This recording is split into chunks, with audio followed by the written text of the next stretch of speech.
Since 1915. Then we started hauling the blocks out. That's what happens when you don't get your media share deal done. Right? Apple TV for My boys got really irritated because we did some Ready? building. Good evening, everyone. It is 6 p.m. on Tuesday, August the 8th, and I will call to order the regular meeting of the Millwood City Council for August 2023. Ms. Jansen, would you take roll? Mayor Freeman. Present. Councilmember BC. Here. Councilmember Culler. Present. Councilmember Van Hees. Here. Councilmember Sander. Here. Councilmember Stravens. Present. Thank you. So we do have a full quorum of council members this evening. And so at this time, I would like us to stand for the Pledge of Allegiance. And Ms. Jansen, tonight, would you lead us in the Pledge of Allegiance? I pledge Allegiance to the flag of the United States of America and to the republic for which it stands, one nation, under God, indivisible, with liberty and justice for all. So thank you all very much. At this time, I would look to the council to for an approval of tonight's meeting agenda as presented. Or is there anyone that wishes to make any changes or additions to tonight's agenda? Not seeing or hearing anyone. Approval for tonight's agenda? I make a motion to approve tonight's agenda. Is there a second? I'll second. Moved and seconded. Any discussion? Seeing or hearing none, all in favor? Aye. Any opposed? Hearing none opposed, tonight's agenda is approved as presented. So that brings us tonight to item number 4, agency reports and presentations. And this evening we have with us Mr. Scott Windsor, who is the director of the Spokane Regional Clean Air Agency. Mr. Windsor, please. Well, first part, I'd just like to thank you for giving me the opportunity to come out and talk to you. It's what my predecessor evidently used to do about 7 or 8 years ago, and it hasn't occurred since, so I thought it'd be a good time to reacquaint, let you know what we do, and kind of give you the background of where we're at and where we're going. So, presentation. Yeah, anyway, so basically, who we are, how we're funded and governed, why we do what we do, and our budget priorities, and then future challenges. And those are going to be the things we need to be concerned with moving forward. We are one of 7 local clean air agencies in the state of Washington. Back in 1967, the Washington Clean Air Act gave the opportunity for local communities to establish their own clean air agency. And if they did not choose to do that, then it fell under the Department of Ecology. So Spokane chose to have some local input and have a local agency. We administer state, federal, and the local laws throughout Spokane County. We are governed by a board of directors. The state law kind of gives you what that makeup is. We have 1 county commissioner who's currently Al French. We have 1 representative from the largest city, Jim Simon, who's represents the city of Spokane. 1 representative from the city of Spokane Valley, that's Rod Higgins. And one representative from the county cities and towns, the smaller towns, and it's none other than your Mayor Freeman, which has done a great job for us through the years. And then they have executive direct and a member at large, Tom Bradabo. Tom Bradabo is ex-military, retired Air Force, and he used to be an environmental manager for Kaiser at one time out of Trentwood. And then I am the executive director, so I manage the day-to-day operations. We also have an advisory council. An advisory council is made up of 9 members who are volunteers. They represent various industry here. So we have representatives from agriculture, chemistry. We have fire protection, public health. Someone from the health district is always on our advisory council. And they advise us on policy and on programs that they kind of think we should move forward on. How are we funded? Well, we're funded through state and federal grants, and that is something that's kind of gone down over time, as you might imagine with Scott's. This year, actually, the budget's actually gone up a little bit in terms of the grants we've gotten, so that's a good thing. We have the cost recovery, fee-based programs, and these are the registration programs. Air operating permit are your larger polluters. So that would be like the waste energy plant has an air operations permit, Northside Landfill, Kaiser does. We do asbestos, make sure everybody does an asbestos assessment before you do remodeling or demolition.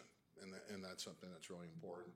And then notice constructions for new businesses, and the registration program are for those businesses that contribute pollution to the environment. I mean, they have a certain type of emissions. And then the last is local assessments. And local assessments is what is assessed. It's basically a state formula. It's 50% of it's based on your population, and 50% is based on the valuation of the land within your area. So each city has its own assessment, and they contribute to it, and that is how we are funded. Local assessments, again, each town or city, 50-50 max. This year, a 12% increase was adopted by the board for our budget. Then going forward, each year, we're going to review that and adjust accordingly. Cost-saving measures. At the time I started my position with the agency, we had about 20 employees. We're currently down to 18, and then we are going to have a retirement coming up soon, which will drop us down to 17. So we're doing our part to try to become a little more efficient and to reduce that. IT position, we had an dedicated IT person. Basically, I can't afford somebody that's got the skill set that I need for the agency, so we've outsourced that. We have hired a company that's got multiple people that have a little bit of expertise here and there and can actually make it work. And then, we've been saving some money. Obviously, one of the things with the pandemic was, travel was reduced, and so you're not traveling as much, and so we've done that. The review of fee-based programs, we are reviewing and adjusting that annually, and the board's direction has always been to strive for full cost recovery, so that the cost of those programs are recovered from the people that are participating in those programs.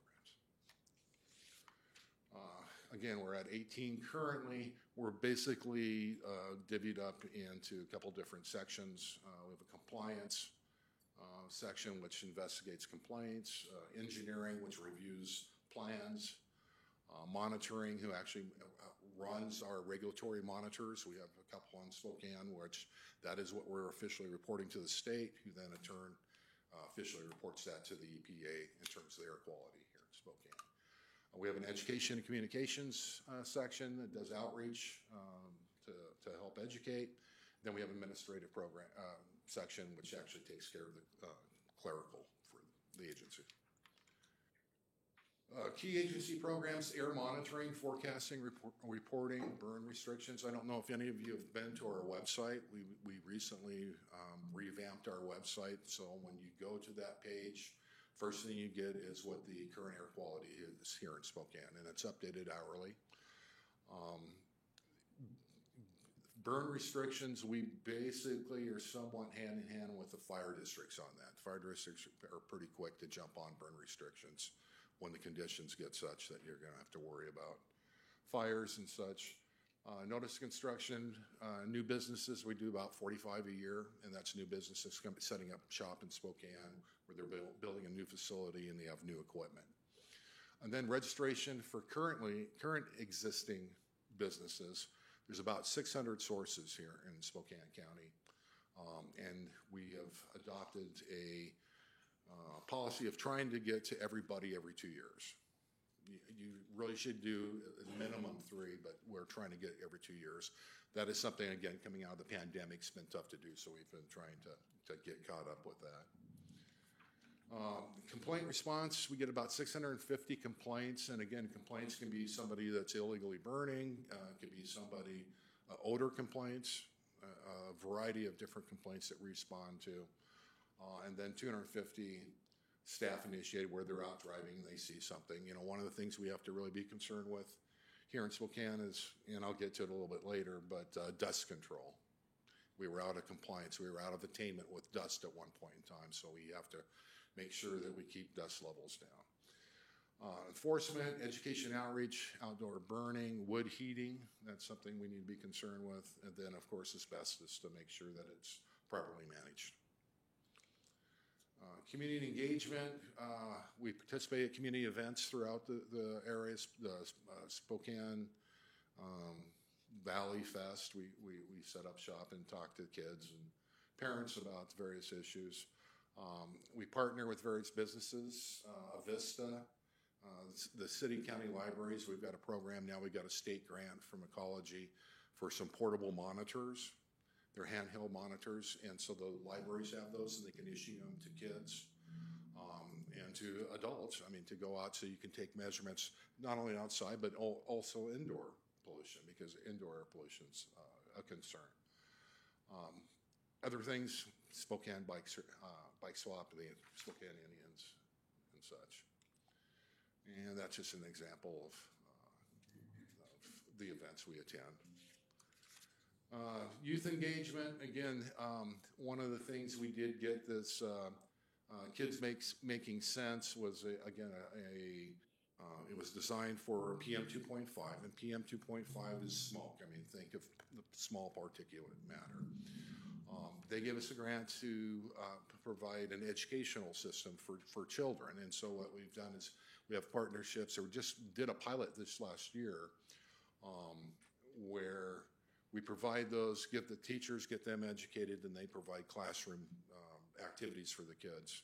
And it's kind of nice because it's actually like applied science. I mean, they get a chance to kind of come up with a hypothesis, test a hypothesis. And so we've got a lot of positive feedback on that. We do have an annual clean air poster, again, that local schools participate. Been promoting the no idle zone, and that's just, again, at schools. You see a lot of times there's parents dropping kids off or picking them up and encouraging them to turn off the car if they can, so that they're not just putting up pollution at that point. Achieving clear air standards. There's really 6 criteria. The National Ambient Air Quality Standards apply across the country. There's 6 criteria pollutants: lead, nitrous oxides, or nitrogen oxides, sulfur oxides, PM10 and PM 2.5. Think dust with 10, PM 2.5, think smoke. Ozone, and then carbon monoxide. And most of the programs are, they're required by the federal government. And again, we report it to Ecology. Ecology in turn reports it to the EPA. Attainment status. Currently in Spokane, we're in attainment for all the pollutants. I mean, all the criteria pollutants, we are under the values where they're concerned. So that's a good thing. At one point in time, Spokane was not in attainment with 2 different pollutants. One was the particulate matters that was 10 microns or smaller. And when you think of this, 10 microns and smaller, it's dust, but it also includes PM 2.5 because they're smaller than 10. So, and carbon monoxide. And I think if you, and it's not all that long ago, it's probably 20, 25 years ago, carbon monoxide levels were too high in Spokane. And so that was why we ended up having to do emission testings on your motor vehicles, the car testing and everything.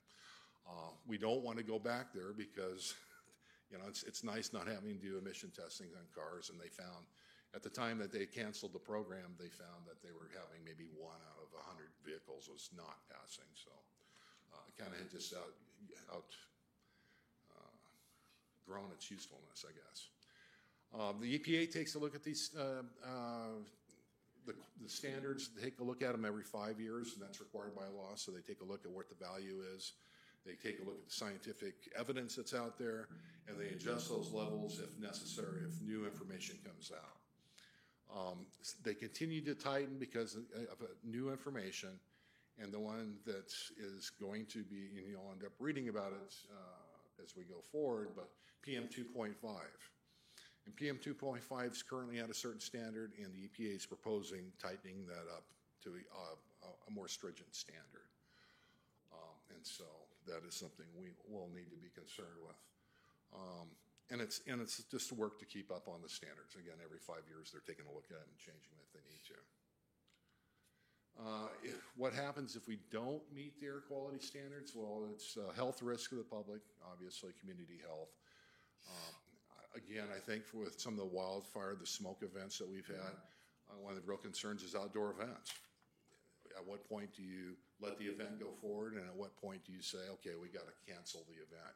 So if the timing was wrong for some of the stuff that goes on here in Spokane, Bloomsday is kind of earlier in the season where you probably have to worry about it, but Hoop Fest, Hoop Fest was asked us, at what point should we not be playing? And we kind of defer that to the health district, because the health district's, the experts on public health. So, but I think most schools and events and such have picked an AQI of 150.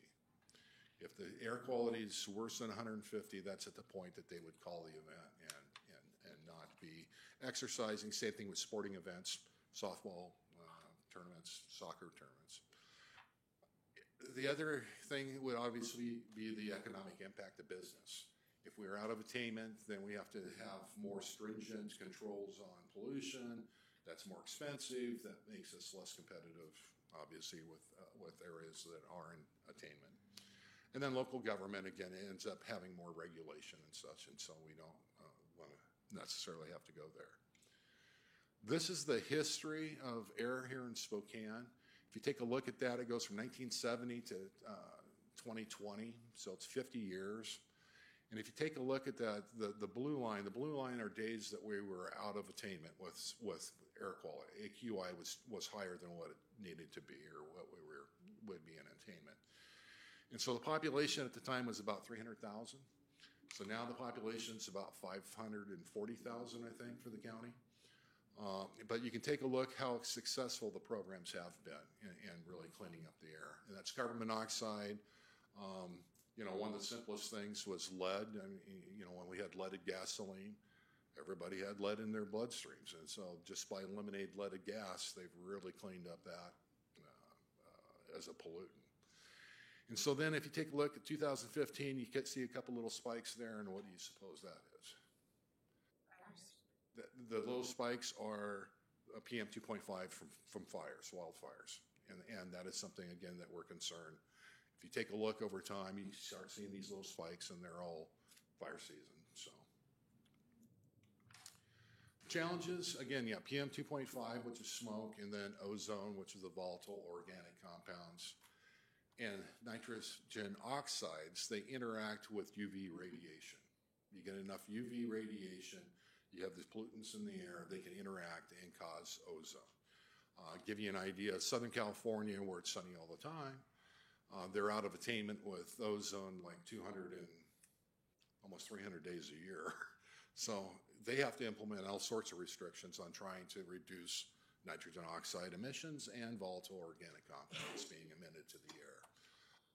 Here in Spokane, we're kind of lucky in the fact we're far enough north that during the winter, we really don't worry about ozone. I mean, it's not being formed because we're not getting enough UV radiation to make that chemical reaction take place. But during the summer, we do have to worry about it. And ozone at ground level, it can cause irritation, people with asthma, and people who are susceptible can have some real health problems from ozone as an irritant. It's basically an irritant. PM 2.5, okay, if you take a look, the 12 micrograms per cubic meter, and it's always interesting, you're basing something on particle size, yet you're actually weighing it for meeting the standard. The current is 12. What they're proposing is to tightening it up to 9 to 10. Now, if you were back in the early 2000s, we were over that. Well, we've cleaned it up to the point where if they do adopt it, they have a thing called exceptional events. An exceptional event is with the EPA. That is where there's a forest fire in Oregon that's dumping all the smoke in the air and it's blowing into us. So we've got this reason why we have high values, and the high values is due to this event beyond our control. And the EPA kind of says, okay, well, if that's an exceptional event, you had no control over it, therefore we won't count that number against you. They basically excuse that number. If they let us excuse that number, then we're down on those red bars on the right-hand side, which puts us comfortably underneath the 9 or 10 micrograms. If they don't, they made us include all of them, then we're just right at that level. I mean, without being able to get rid of the events. If they do tighten it up to this 9 to 10, there's 2 communities here in the state of Washington that will be over that standard. And one of them is Colville, just north of us, and it's just because so much wood heating and geographic location. I mean, it's in a bowl that's at. And the other one would be Omak, and Okanagan Valley, because again, a lot of woods, people burning wood for heat. And that's something, again, to be concerned with here in Spokane is, again, as the price of hydrocarbons gets more expensive and electricity gets more expensive, that we don't want to drive people back to heating their homes with fireplace because, again, that's going to be bad for the air quality. And so that's going to be kind of a fine line. We do have a wood stove change-out program. So if a person has an old wood stove, we get a grant from the Department of Ecology to help cover some of that cost and give people, a bit of a I'm going to call it a rebate, but they get some funding to help them make that change to a more efficient, cleaner burning wood stove. And that is what I had for you. I'd be happy to answer any questions any of you might have, or Questions for Scott? Mr. Sander. Like many of the EPA regulations, they're out for public comment. And I think the exceptional event would be a major issue for us. As you mentioned, have we participated in commenting on those? Yeah, what's actually interesting is like this year, because the wildfire smoke from Canada ended up going a little farther east of us. I think it's come to the forefront to a lot of people now, what's involved with that. And so I think the exceptional events, I don't see that that's something that they're going to get rid of. What they really need to do is, I think right now is the exceptional events, each and different one of the EPA's regions has kind of different way they apply it. So EPA 10 up here in Washington, Alaska, Oregon, they are used to this, and so they understand it and they apply it. Some of the back east regions, they kind of don't have that problem, so they really haven't figured out how they're going to apply it. Didn't used to have that problem. Right, they didn't used to. So yeah, so now that they have it, I think they're going to have a good, nice eye awakening of what's involved. And but yeah, the exceptional events, definitely, thankfully this year we've been very fortunate in terms. Could that also apply to some of the dust issues from just the farming? It could. Our dust, PM10, we were, in attainment now. At one point we weren't. You do have to give credit to, a couple things. Once it's a lot of construction now. You need to have a water plan to keep dust down, and so you manage it like that. The sanding of roads, people sand the roads for safety, but as soon as the weather changes, time to get the sand back up. But a lot of it's better farming techniques that are being applied west of us. They don't want their topsoil in Spokane any more than we want it. So I think they're doing a little better job managing their soil management and stuff. One thing I did want to add real quick is we've been very fortunate with Mayor Freeman on our board because he's got the technical background as well as a good fiscal background for assisting us. But he has indicated at the end of this year that he is no longer going to be part of our board, which is I thank you for letting us know so far in advance, because the election of the new board member from the small cities is kind of a convoluted process.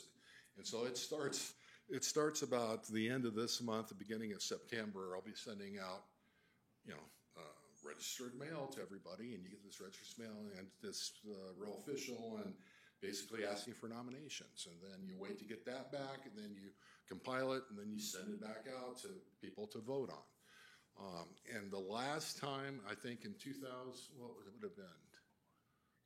About 4 years ago. From what I can tell, there was about a 65–70% participation rate, which means a lot of the small towns, communities, you got letters but never responded. So I would certainly appreciate you participating in that process and responding and being part of it. But again, Mayor Freeman's been a huge benefit to our agency, so I've appreciated it. Well, I will say it's kind of an odd situation because it is a 5-year position.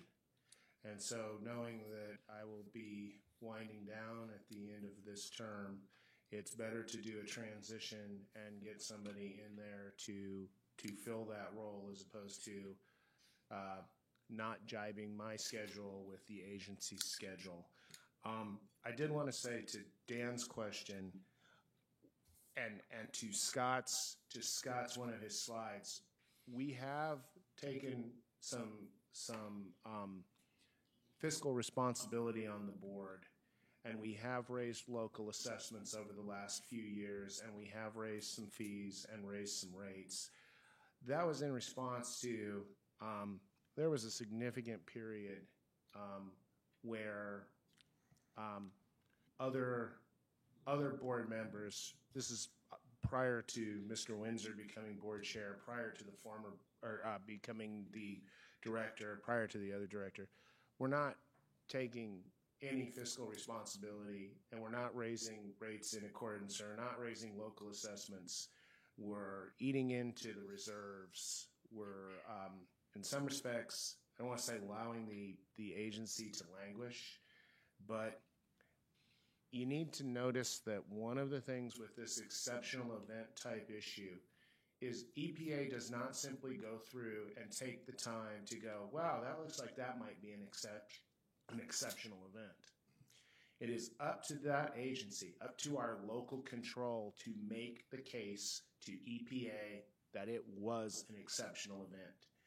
And without having a local air agency that is staffed with technically competent individuals and able to do their job, we then become to the mercy of a federal or a state agency that is woefully understaffed with respect to air. Air issues are a buyer's market for that type of talent. And EPA in Region 10 does not have a billet of people that are their air engineers and air folks, and those people that do, they don't work on large regional. They work on air operating permits for, Kaisers and Teledynes and things like that. They're much more of an engineering, facilities type engineering. And ecology does not have a particularly robust air group. So we rely on, as an area, as a community, we rely on Spokane Clean Air to do the work for us to make sure that we stay out of non-attainment. And the fruit of what is able to be in non-attainment, or what is possibly out there as a potential for non-attainment, that's much harder to address. It's one thing to reduce lead, reduce PM10, reduce carbon monoxide by vehicle emissions and stuff. It's a lot more difficult to reduce ozone, to reduce PM2.5, to reduce NOx. Those solutions get very expensive. They get very cost prohibitive to businesses. They get very cost prohibitive to municipal governments. And so funding the agency and making sure that everyone who relies on that agency pays their fair share to keep a robust agency that can defend and promote our conditions as we experience them is important. And so whoever comes into my role and the other board members, the other elected board members, I feel are lockstep in that way, that we have made some pretty significant changes to ensuring the long-term fiscal health of Spokane Regional Clean Air. It's not always a well-appreciated agency. They are the folks that come out and hand out violations for asbestos, or violations for burning, or violations for odor, or all that sort of stuff. But it is a necessary agency in order to keep us from having to rely or having to be under either federal or state type laws that are not allowed or not tailored to our particular circumstances. So I've enjoyed my time on the board. We've been fortunate to have Mr. Windsor as the director, and it's been interesting. There's been some challenges, but I think we've got past all that, and so appreciate you coming out. Any other questions for Scott? And it's Appreciate your time. been a pleasure to work with you folks. Thank you very much. Right. Thank you. Thank you. Thank you. So that ends our agency report from Spokane Clean Air. Do we have any other presentation tonight? No? So that brings us, with no other presentations, that brings us to item number 6, which is public comments received. These are comments that are received by the City of Millwood for items proposed for final action on tonight's agenda, our action items. Written public comments may be submitted up to 24 hours prior by either regular mail, electronic mail, or directly to city, or directly submitted at City Hall. Have we received any written comments by any of those methods tonight? No, we have not. So we have no public comments for any of the action items for tonight. And now that brings us to item number 7, which is an executive session, which I actually do believe we need one tonight. Mr. Wurst. That is correct. The city council will convene to executive session pursuant to RCW 4230-110, subsection 1I, to discuss pending litigation for 15 minutes? Yeah. 15 minutes, unless otherwise extended by further announcement. It is not anticipated, it's not anticipated the city council will take action upon conclusion of the executive session. So because we do have audience, I would ask that the 5 council members, myself, and Mr. Wurst adjourn to the back offices to conduct executive session, and we will reconvene in 15 minutes from the commencement of the executive session. So folks, just hang out for a bit. Thank you.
So it is 6:54, and we have returned from executive session after one extension for time.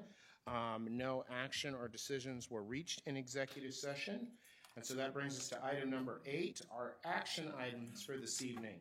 Our first action item is our consent agenda, consisting of the City Council special meeting minutes from July 27th, from June 27th, 2023. The meeting minutes from the regular meeting from July 12th, 2023. An appointment memo for Ms. Kristen Major for reappointment to the Historic Preservation Commission, thank you. An appointment memo for Savannah Wu to reappointment to the Planning Commission. An appointment memo for Jay Molitor for reappointment to the Planning Commission. Our 2024-2026 Millwood Spokane County Urban Consortium Interlocal Agreement, that is our CTED funds? Yeah, the Housing and Community Development Advisory Committee, Community Block Development. CBDG. Yes. CBDG grants, of which, you're still on that one? Actually, Kate was on that when she vacated her seat. I believe our spot is empty. Well, we should, I'm on Slack right now. okay. We should talk about that. And then our July 2023 claims, our July 2023 payroll, and our July 2023 treasurer's report. Is there any of those items that the council wishes to consider separately from the consent agenda?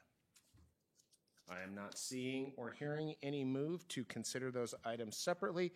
So at this time, I would ask for a motion on the consent agenda as presented tonight. I'll move approval of consent agenda as presented. Is there a second? Oh, yeah, there you go. Okay, we'll give it to Kelly. Is there any discussion? Seeing or hearing none, all in favor? Aye. Are there any opposed? Hearing none, tonight's consent agenda is, as presented, is approved unanimously. And that brings us to item number 8B, a bid award for sidewalk hazard abatement. Mr. Shiwi. Yep, so we only received one bid for that, which wasn't too surprising because of the precise way they do that, or the special tooling and stuff involved. I've never seen another company actually do it, so wasn't too surprising. We only got one bid for it. The total on it, I think you got all in your paperwork, is $55,079.06. It's gonna take care of just over 400 trip hazards in the area, all of Euclid, Liberty, Dalton, and Hutchinson, all the way to Sargent. Basically, everything in that area that has sidewalks, it's gonna take care of. There was 8 total hazards that were too big of a step that actually are gonna have to be yanked out and report. But they're able to knock out a substantial amount of that stuff when they get in there, so that could be pretty cool. And like I said, I mean, it's kind of a Band-Aid that's gonna, every year, obviously, all the time trees are moving, so it's gonna continue to happen, but it's gonna remedy it while we find funding and stuff to start replacing more substantial amounts of the sidewalk. Any questions for Kyle on this bid? Kyle, what's the ultimate solution? Do you think this 10-year solution, 5-year? What do you think? That we need more room on the trees, or? Yeah, they have talk of different things. There's been talk of narrowing the road a little bit to get the sidewalks away from the trees. They have special things that they're trying to do where they have like elevated sections of sidewalk and a special kind, instead of, compacting the ground to get firmness, they actually have a special type of soil that goes underneath the sidewalk to kind of allow for some expansion of tree roots and stuff. A lot of the issues with that is it's going to be extremely costly because almost everything over there is out of date. All the ADA or all the ramps and stuff aren't ADA compliant, and it's really hard to get to a point where you're like, okay, well, you got this one little section, but there's issues everywhere. So it's like, where do you start and stop at without spending $1 million on replacing everything, you know? So in your opinion, it's a good solution for 10 years, 5 years? What do you think? Or, I think it just depends on how the tree grows, but I mean, we replaced a section over there on Marguerite, just north of Dalton, right after I started here. And it's bad again, but it lasted a good 6 or so years before it got kind of nasty. Okay. So I can't really give you an exact date on that, but I mean, I think it's gonna be good for at least 5 years, I would think, you know, and I mean, if it stops a trip tomorrow, then it's worth it, you know, lawsuits aren't cheap. And right. I think if we can get this many hazards taken care of for that amount of money, I think we're doing pretty good. Okay. Thank you. Any other questions? So at this time, I would look to the council for a motion to accept the one bid for sidewalk hazard abatement as presented. I make the motion to accept the sidewalk hazard abatement award letter as presented. I second. Moved and seconded. Any discussion? Seeing or hearing none, all in favor? Aye. Any opposed?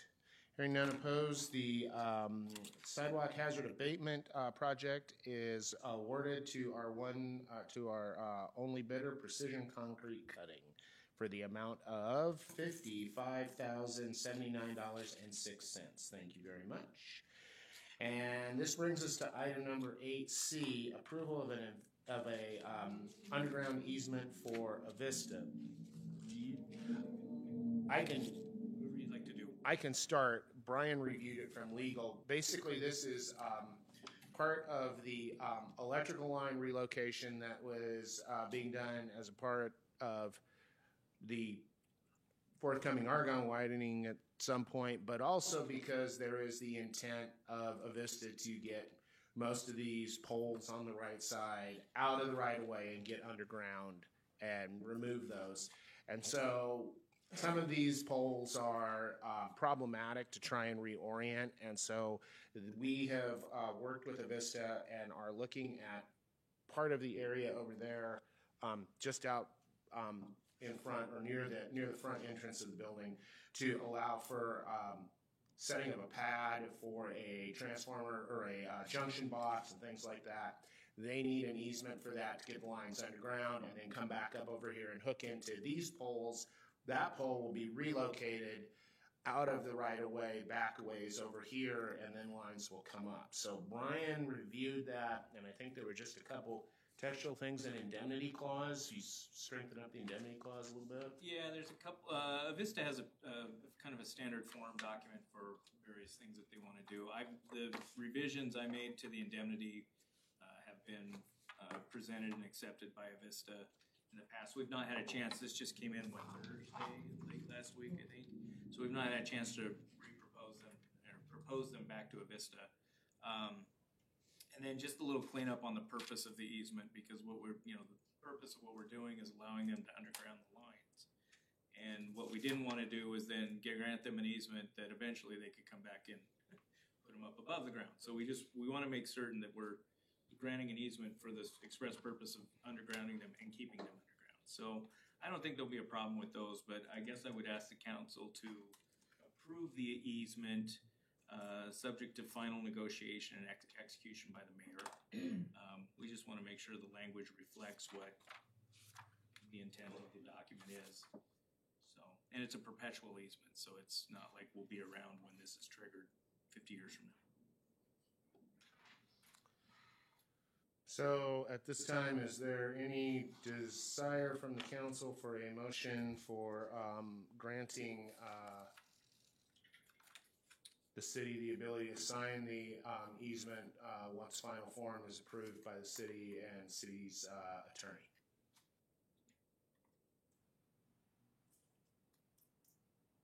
Not everyone all at once, please. I make a motion then to approve the easement for the electrical right-of-way for Vista, subject to final negotiations with the mayor and legal counsel. Innovista. Is there a second? Second. Moved and seconded. Any discussion? Seeing or hearing none, all in favor? Aye. Are there any opposed?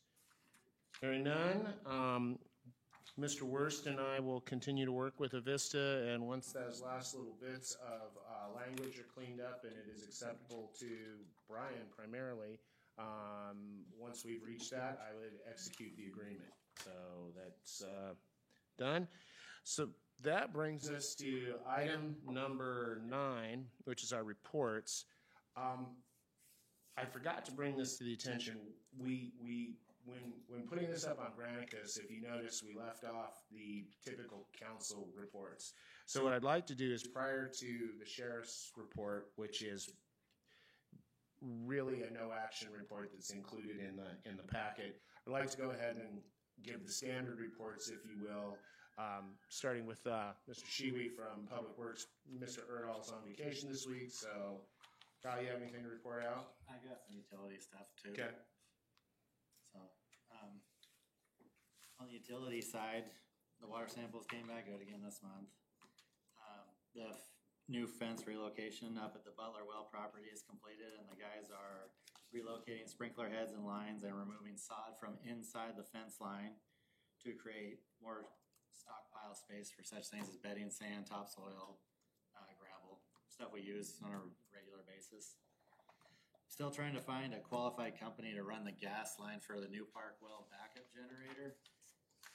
I'm finding out apparently you gotta have special qualifications and licenses because it's gotta have like a 2.5-inch gas main that goes from the meter to the generator.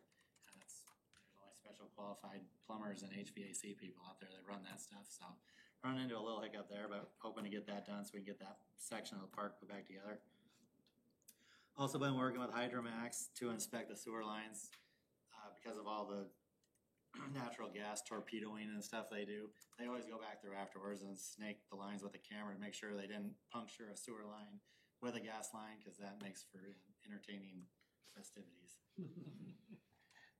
Public Works side, AAA is going to come out starting tomorrow actually, and they're going to start sucking out some of the problematic dry wells in the area that take a lot of debris and stuff. On the 22nd of this month, also going to have them out to do a full city street sweeping, partially because it's overdue and in preparation for Millwood Days and stuff. We had to do an excavation in the Arboretum because we had a leaky water shutoff that was causing a lack of pressure for the irrigation system. I don't know if you guys noticed, but it browned out really bad the last month or so and was looking pretty bad. So we got that all dug up and replaced, and it's getting green again surprisingly quick. I've had a couple of meetings with the engineers about traffic calming plans on Empire, and they are working on putting together a little presentation for the mayor and council and stuff. Should be coming forward soon. I've been doing some inspections at North 40 and the Chipotle building, which is sewer upgrades and sewer abandonment at the old North 40 building, and new dry wells and stuff that have been put on the property at North 40. We already went over the bid opening or the bid awarding for the sidewalk trip hazards.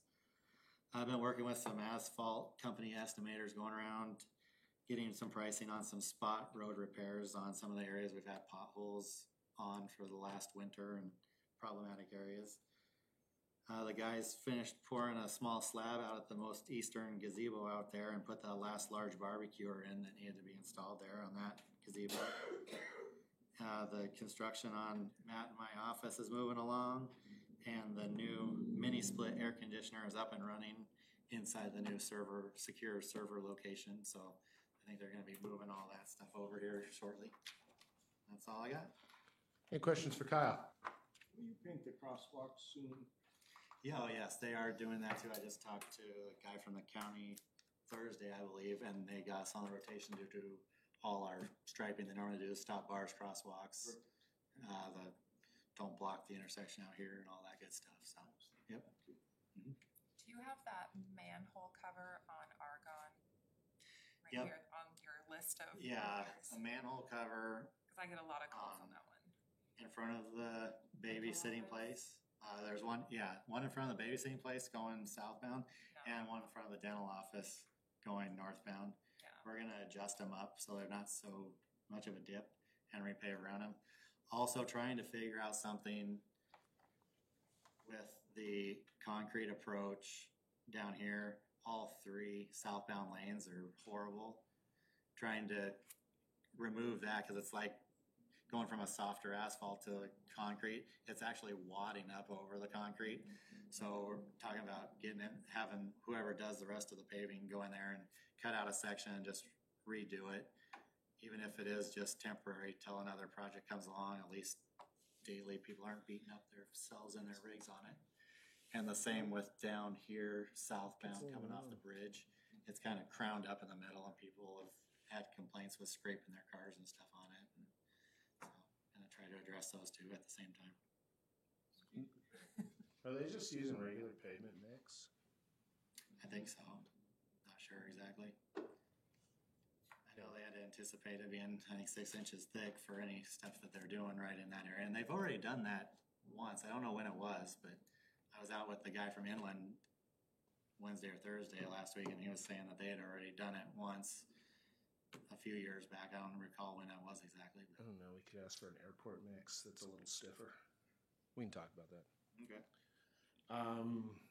Any other questions from Kyle? Yes, Cindy. So how's all the natural gas replacements going? And I noticed they had to pick on Buckeye, our brand new street.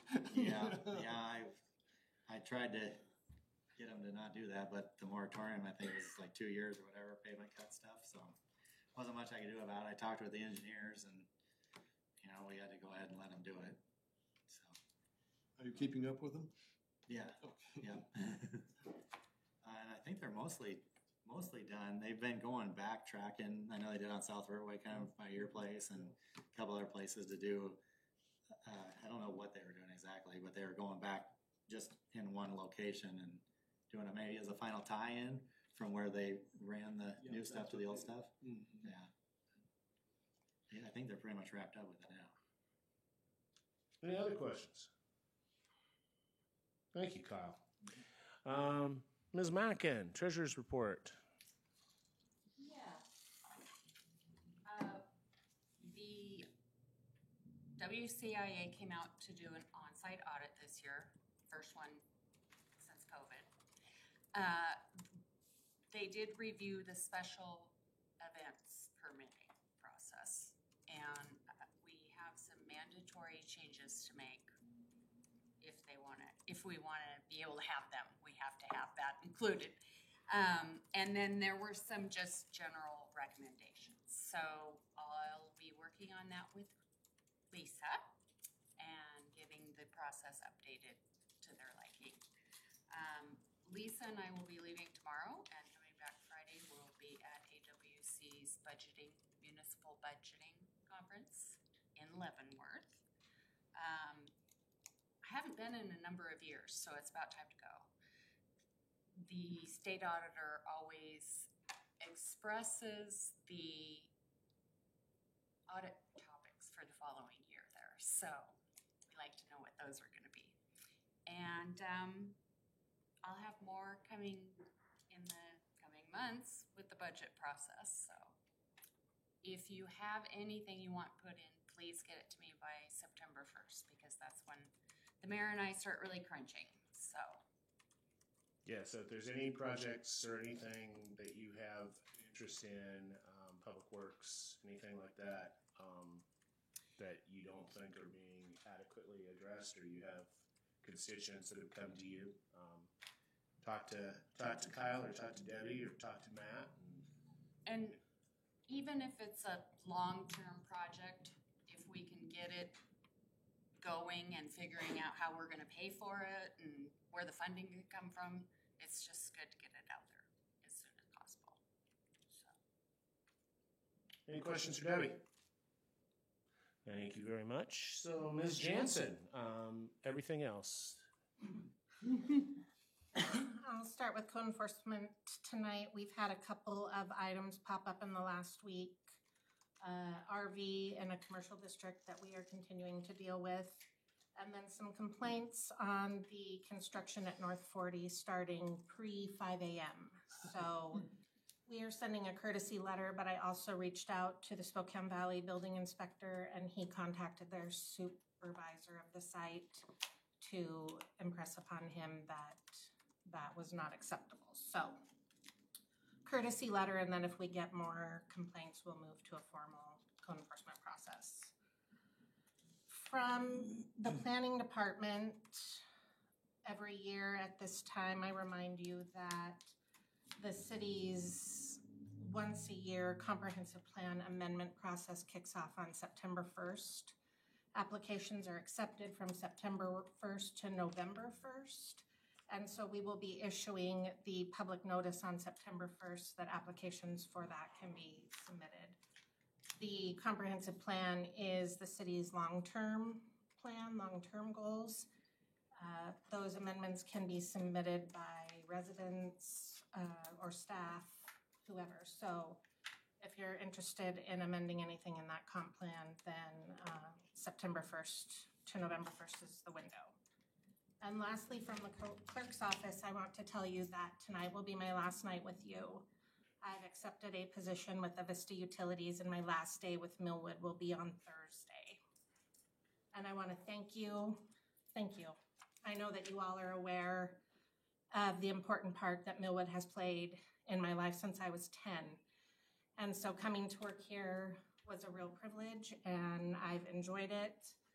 And I thank you for your patience. There was a stiff learning curve for me, and I did make some mistakes, and you were always so patient with me. So I'll miss you guys. So thank you. John. So, wow, what job are you getting at Avista? Am I allowed to ask? Yeah, I will actually be working in the real estate department negotiating easements with jurisdictions and property owners. We need to do that vote again. So, yes, that's what I'm doing. Avista has poached some very talented folks from some of my public agency clients the past 18 months or so. So I just look forward to negotiating easements with them, I guess. So to speak to Christina's departure, it is a phenomenal opportunity for her, and we're very happy that she's accepted that opportunity and is set on a long career path with Avista. Avista is a great company, and you know, it's interesting, at least in my line of work. You never hear anybody quitting at Avista. It's always retiring from Avista. And so we're personally, I'm very happy for her. And like I said, if she wasn't going to take it, I'd be more than happy to go ahead and start working for Avista. But that's neither here nor there. From an operational standpoint, what we are looking at doing is initially we will look for a part-time clerk. Denise is capable of taking over a number of the operations that Christina was doing, but has some learning curve for municipal clerking, particularly in the state of Washington. And so we are going to bring in a part-time clerk for however long we need to make sure that we have that backstop for those sorts of things. Day-to-day operations should not be impacted. In the meantime, because we have some regulation-driven planning issues, I will be looking at an interim planner. We would be contracting with a commercial consulting planner to handle anything that would come before the planning commission, such as special sign permits, any sort of short plats, any sort of lot line adjustments, anything like that. For things like zoning and stuff like that, we're going to table that for a little bit right now, just because we kind of need to see what we're doing with respect to kind of where we need to go with stuff and what we need to do. So in the meantime, Planning Commission will still do the Planning Commission duties with respect to anything that is quasi-judicial or regulatorily driven. But other than that, we're not really going to look at least for the next few months, particularly engaging them on any projects right now. I will probably, because historic preservation does not have anything in front of them right now, I will probably put historic preservation on a hiatus for a little while. Probably not all the rest of this year, but for right now, just because we don't really have anybody like Christina who'd been dealing with that, and I don't necessarily know that with nothing there in front of historic preservation, we necessarily need to engage additional resource to manage historic preservation. Busy work, we don't need to find them busy work at this time. And then we'll just kind of work our way through kind of how we want to see staffing go forward in the future. I'm sure I'll be back before council letting folks know what's going on, but the day-to-day stuff should not change. Our permitting is with City of Spokane Valley, so Denise is well aware of how to refer people to proper permits, fence permits, road approach permits, track any sort of building permits, anything like that. We have some names of some good folks out there. They would be retained on an hourly basis just to handle for the planning. And then I'm working with Debbie on putting together a job advertisement for a part-time clerk, but she's also going to be at AWC at the financial conference, so there's an opportunity to put some feelers out there and see who's out there and what's going on. Staff is going to step up and make sure that any of the stuff that we have planned for anything in the park is going to continue to be handled. Christina was the main driver behind that, but we'll still take care of that and go forward with that.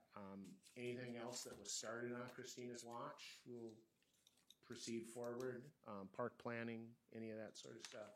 So it is a loss for the city. It's a loss for continuity. It's like she says, goes all the way back to the days of Eva. So we are saddened, but it is a great opportunity, and we will miss you very much. So, any questions for Christina? Otherwise, Just a thank you. Thank you for all the years and all the efforts. got a lot of stuff done. Got a lot of stuff that doesn't really show.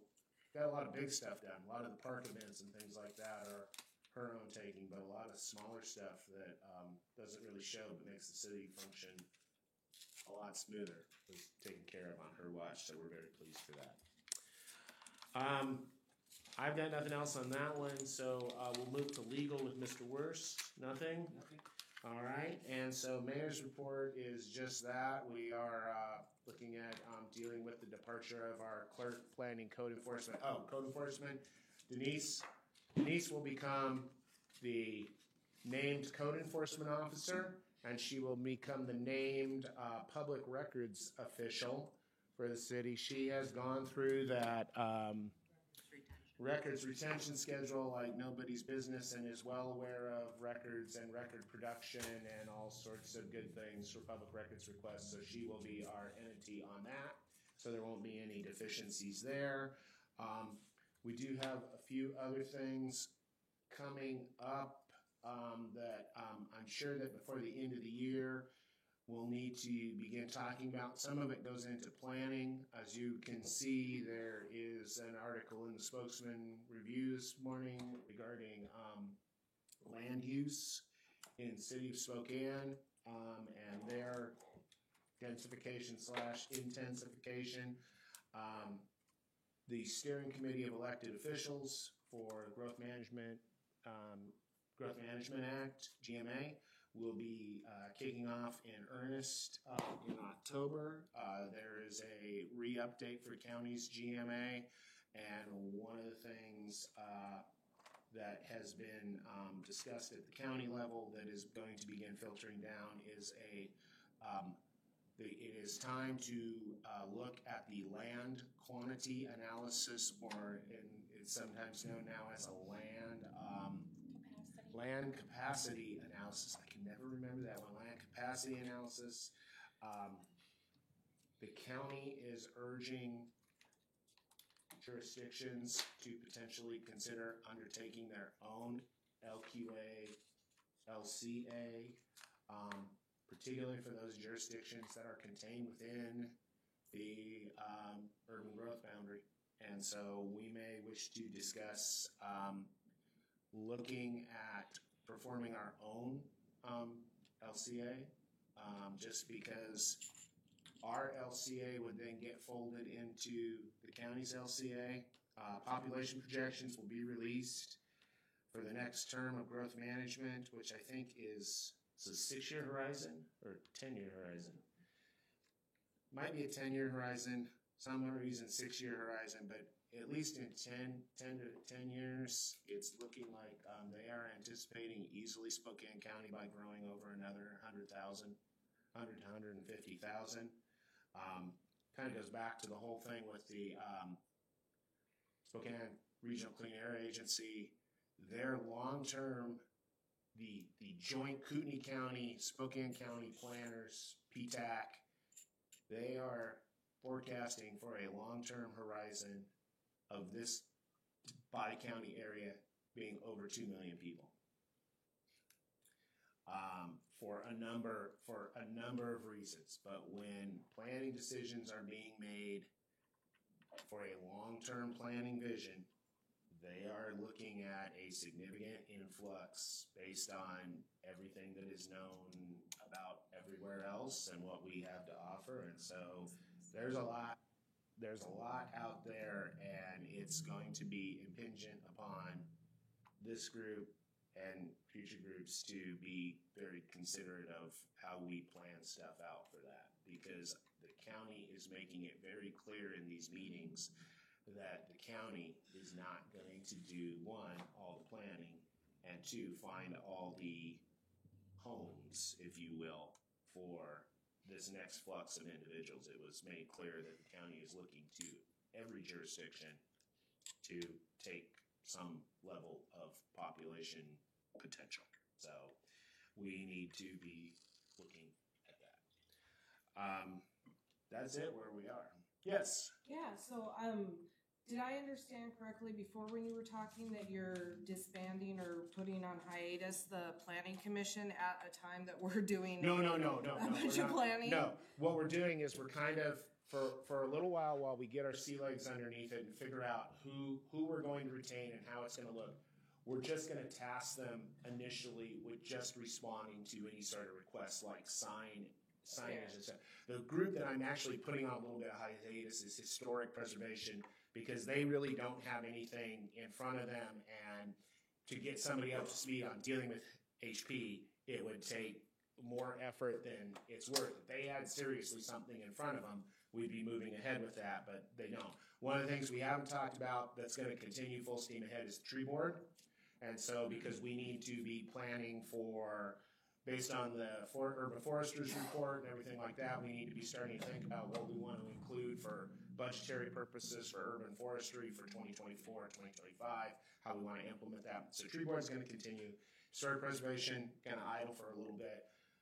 Planning will just deal with what comes in, and then as we kind of get our hands around here, how we want things to look and who we have for consultants and what we go with that, then we will begin to obviously task planning with more things. But we want to make sure that whatever we task them with, we're focused. We're not just going to give folks work to do work. So Understood, but they will still be integral in the comprehensive planning that's going to be mandated starting. if anybody Yes. should submit a comp plan amendment, that's a regulatory thing. So yes, then the planning commission would get those comp plan amendments in front of them, start reviewing them, anything like that. I don't think we have considered anything in the city. There's no city-initiated comp plan amendments this go-round.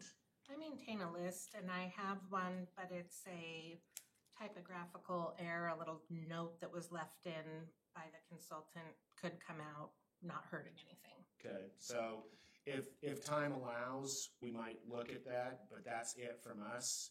I haven't heard of anyone looking to do any sort of comp plan amendments for land use, anything like that. So nobody looking to add more or subtract more from any zones or anything like that. So I don't know if there'll be anything, but if there is, they will be on it. Thank you so much for your. All right, so that includes the verbal reports from staff. You have the sheriff's report for June 2023 in front of you. I have played email tag with Under Sheriff Kilstaff, and I believe he is going to be able to make the September meeting to talk about whatever it is the sheriff wants to talk about. As Mr. Sander alluded to with regards to the jail vote or whatever, should that come around, should that be placed on the general ballot, which I think it is. I haven't heard anything. But if it is, I will definitely invite Commissioner Kearns to come and speak to council and citizens about what and why and how they see that being used and everything like that. So I have not seen my higher forms of government lately, my higher elected officials. So I saw Sheriff Knowles Monday and asked him if he was going to make an appearance. He's like, "Oh yeah." He had it on his. It was on his. Because I spoke to him like 3 months ago, and then I spoke to him like a month after that, and then he went away for a while. I think we'll get Kilstaff because he's our more personable. Well, he's more personable and he's our rig guy anyway, and so he can at least speak to kind of what we have for deputies and things like that, and provide a better sense of what's going on. I think a lot of that's going to have to do with, are they running this thing or not? Or, you know, I haven't heard from Commissioner Keeney or Commissioner Kearns what the overall outcome of that is. But I will see them 2 weeks from now. Be sure to ask. We have anything for council information? No, just I would remind the council that the city will be hosting the last movie in the park of the year in conjunction with Millwood Days, Friday the 25th. Friday the 25th in the park, Super Mario Brothers. So. Nice. So that brings us to item number 11, public remarks. This is the opportunity for citizens to address the council, either in person or by submitting their remarks to Millwood WA, remarks at Millwood WA. We ask that in-person speakers limit themselves to 2 minutes and follow our citizen participation guidelines. Have we received any written comments? We did receive one written comment from Mr. Winston Wiggins that was given to the council members.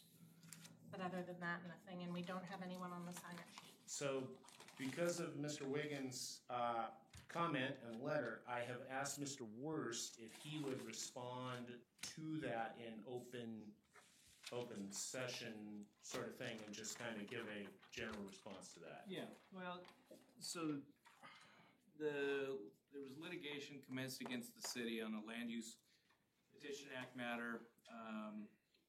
The petitioner's counsel for whatever reason, it's not clear to me, but for whatever reason, named or identified all of the individuals that participated in the land use, as individual citizens that participated in the city's land use process. There's a footnote in the complaint that says it was done out of abundance of caution. I'm not aware that any of those individuals have been served with the complaint.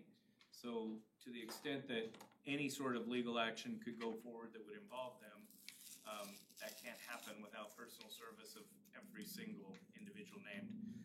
More importantly, LUPA, Land Use Petition Act matters, are only the only defendant, the only party that can be named or action that can be taken against is the city in which the land use action took place. So, I think as this proceeds forward, I think what the city would be doing is would be requesting petitioner or plaintiff's counsel to just simply amend or remove the named individuals. But it's a little premature at this point. The court hasn't even set a scheduling conference or anything like that. So I never try to jump into the mind of what the other attorney's doing. That's dangerous. So I think it was just done out of precaution, out of a statutory reading. So I think the intent is that for citizens who received that by mail, receipt is not the same as service. And so just being sent to you is not the same as having somebody come and serve it to you and say you are now a party to the lawsuit, correct? No. Yeah, they'd have to be served in accordance with the civil procedure rules, civil procedure rule 4. And the only entity to our knowledge that was done that was us. Correct.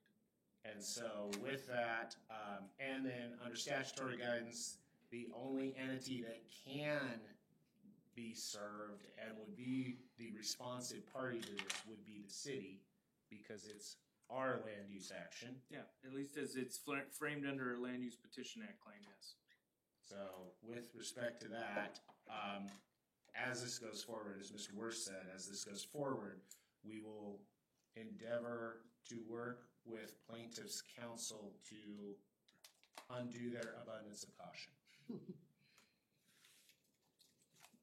So, but I would suggest that folks that are in this audience who know people who may be concerned and were not able to be here last night or tonight know that the city is aware of this, and we will act within our legal abilities to ensure that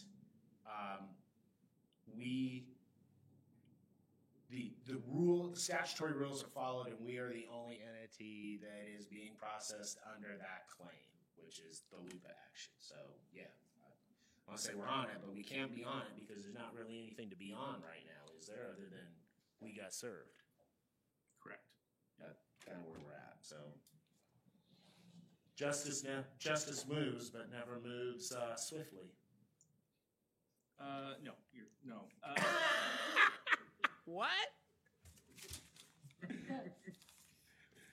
I disagree, good sir. I have a deposition on September for something that happened a long time ago.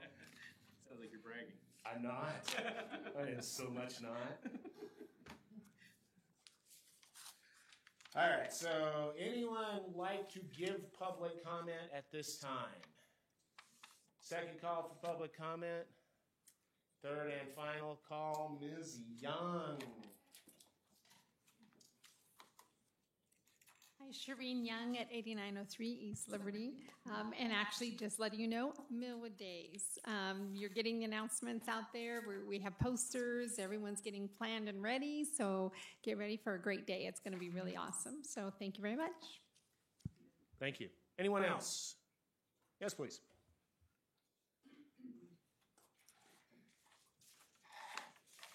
But this is LaDonna DeMan at 10306 East Empire. And I just want to make sure that, and I don't know if you can answer me or not, but that action will be taken and it won't be ignored, so they just get what they want, on the lawsuit. Because it said in there, if nobody responds, then. If nobody responds, our decision stands. They have to, right? Well, no, I think, who are you asking on behalf of, the citizens or the city? I'm just hoping that the city is going to respond, the council member or whoever is in this, it says the city is in the lawsuit, but it said if there's no action taken or nobody responds to it, then they basically get what they wanted, which was if I understood, maybe I misunderstood though. No, the city, so the city, as the name defended under the statute, as it should be, it will be defending on behalf of the city. Okay, absolutely. Just making sure. Yeah, on the individuals that are named, we're gonna try to get that figured out with the petitioner's counsel as to why they were named and amend the pleadings to get that removed. Just wanted to make sure. Thank you. Any other questions? Any other comments? Sorry. Third and final call for comments. Seeing no comments, remarks. Close the public remarks period and now move to council remarks. Mr. Stravens. Well, I'd just like to thank Christina for everything, for many years working together. It's always been a pleasure. I think that the planning code is much better because of you. I'm gonna miss you. Thank you. Yep, that's all from me. And don't forget the shorelines. Yeah, that's true. We did shoreline, yeah. Thank you Lots for- of things. All those things. Mr. Van Hees. Oh, boy, yeah, thank you. But as of tonight, you're dead to me.